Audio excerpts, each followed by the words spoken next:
Saudara-saudari yang terkasih, kita jumpa lagi dalam Pelita Hati Dehonian Channel hari ini, Minggu 30 Maret 2025, hari Minggu Prapaskah yang keempat atau Minggu Letere. Bersama saya Romo Thomas Suratno SC dari komunitas SC Teluk Betung, Bandar Lampung, mendengar dan merenungkan Sabda Tuhan, yakni firman Tuhan yang tersurat dalam Injil Lukas, bab atau pasal 15, ayat 1 sampai dengan 3 dan ayat 11 sampai dengan ayat 32.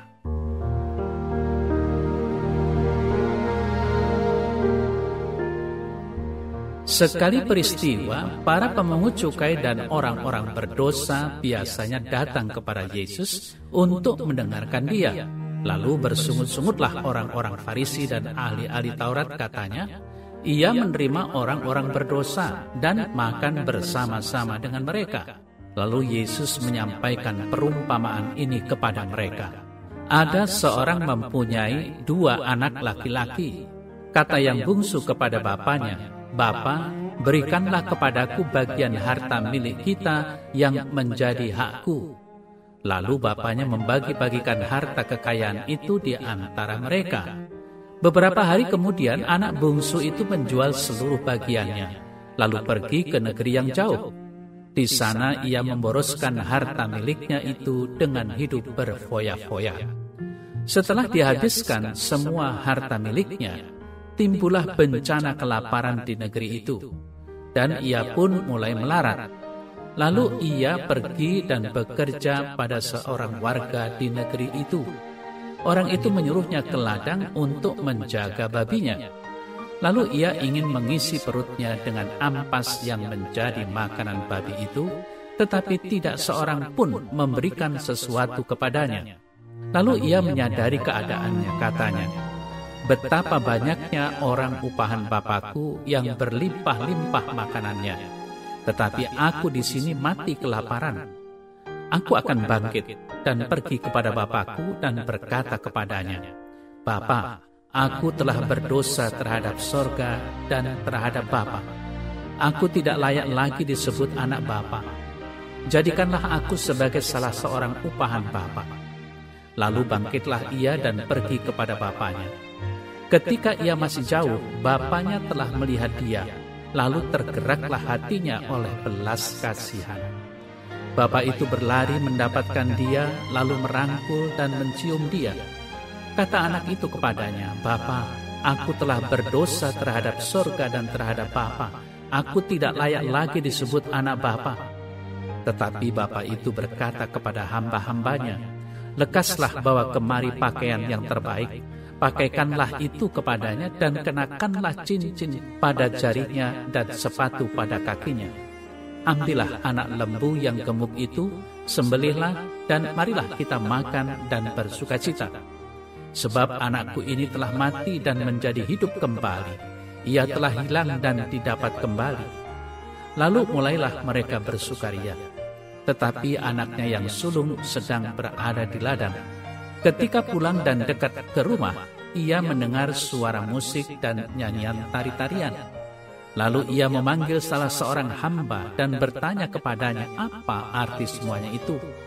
Jawab hamba itu, "Adikmu telah kembali dan ayahmu telah menyembelih anak lembu gemuk, karena ia mendapatkan kembali anak itu dalam keadaan sehat."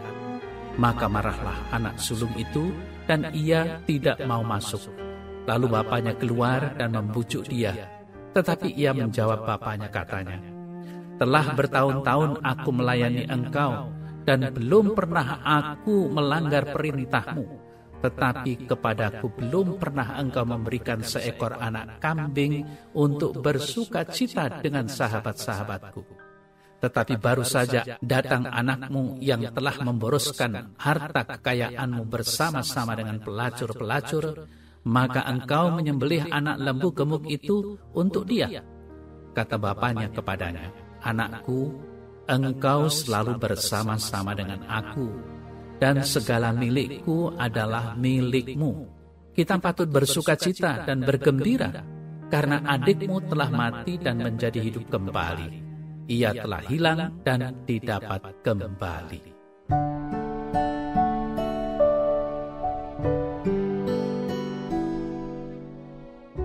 Saudara-saudari yang terkasih, minggu ini disebut sebagai Minggu Lettere, di mana di dalam perayaan Ekaristi di gereja, alat-alat musik dapat dibunyikan dan altar boleh dihiasi dengan bunga. Lalu dapat dipakai busana warna merah muda atau pink. Kemudian, Minggu Gembira Prapaskah keempat ini menampilkan kisah klasik dalam Injil, yaitu anak yang hilang, yang menggambarkan cinta dan belas kasih ilahi.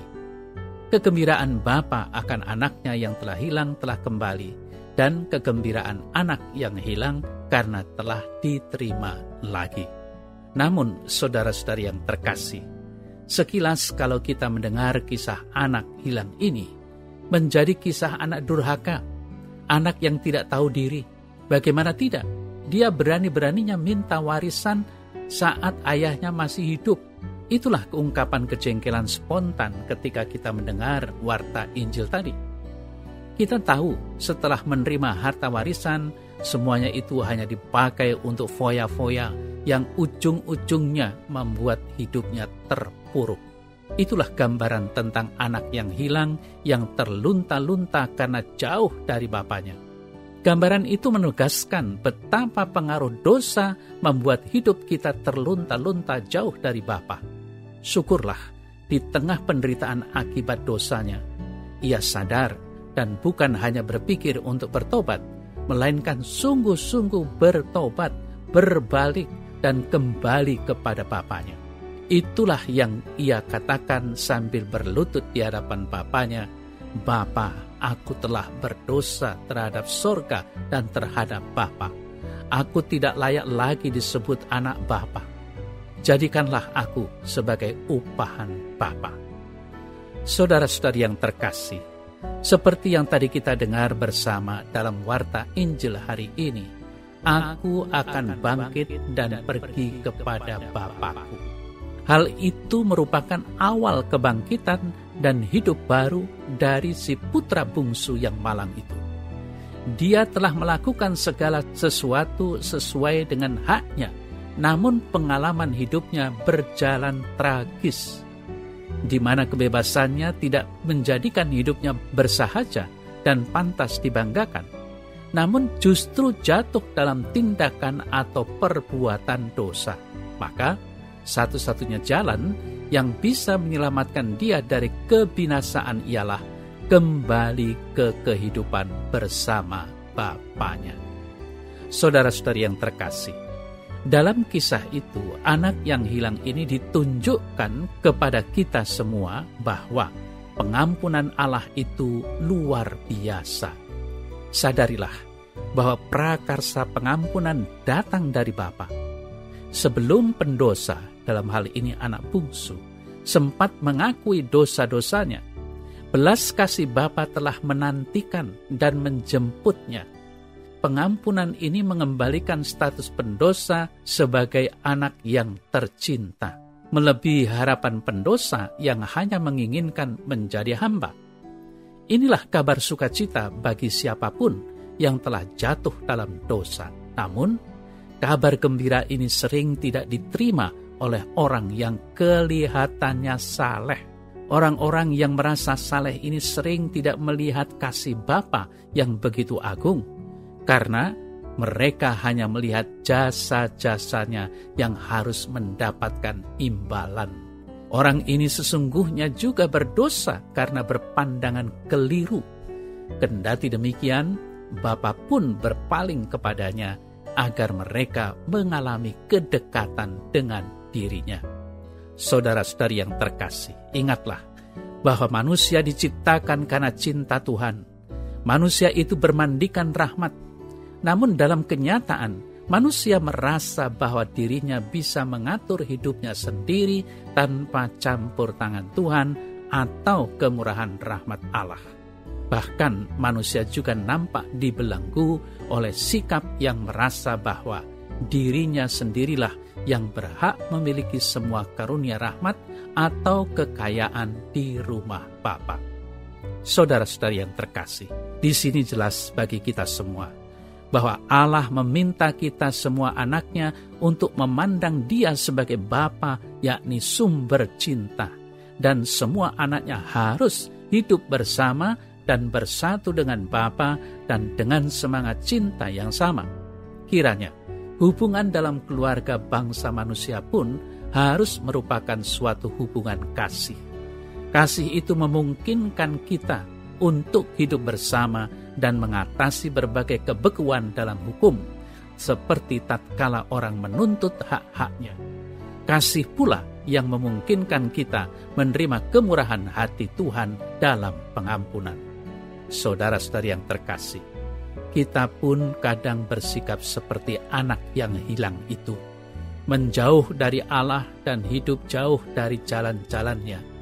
Kiranya warta Injil hari ini mengingatkan kita untuk senantiasa mau kembali kepada Bapa yang siap menerima kita kapanpun kita datang kepadanya dan tetap menjadi anak-anaknya. Saudara-saudari yang terkasih, yakinlah bahwa Tuhan itu Maha Pengampun, sehingga Dia dapat mengampuni dosa dengan menghapus dosa-dosa dalam diri kita, agar kita semua selamat. Janganlah kita berpikiran bahwa Allah hanya sekedar menutupi dosa supaya kita masuk surga. Jangan, percayalah bahwa Allah sungguh mampu menyucikan dan menyelamatkan hidup kita.